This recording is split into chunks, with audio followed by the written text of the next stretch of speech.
ব্যথার দানের একটা মজার ঘটনা বলি, সেটা হচ্ছে ব্যথার দান ছবিতে কিন্তু আপনারা দেখেছেন আমার একটু এন্টি ক্যারেক্টার, একটু এন্টি ক্যারেক্টার।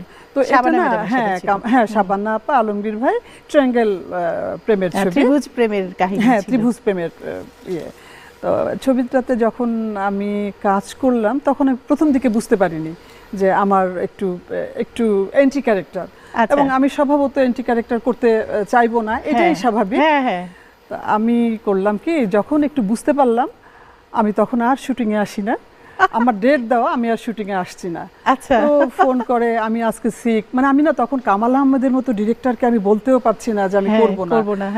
তারপরে এটা কামাল ভাই বোধহয় একটু বুঝতে পারলেন, কারণ আমাকে ফোন করছেন, আমি বারবার বলি আমি সিক, আসতে পারবো না, এই না সেই না, নানান অজুহাতে আমি সময় ইয়ে করছিলাম যে না আমার কথা বলা দরকার। তারপরে একদিন কামাল আহমেদ আমার বাড়িতে আসলেন, উনি আমাকে বললেন যে তোমার কি প্রবলেম।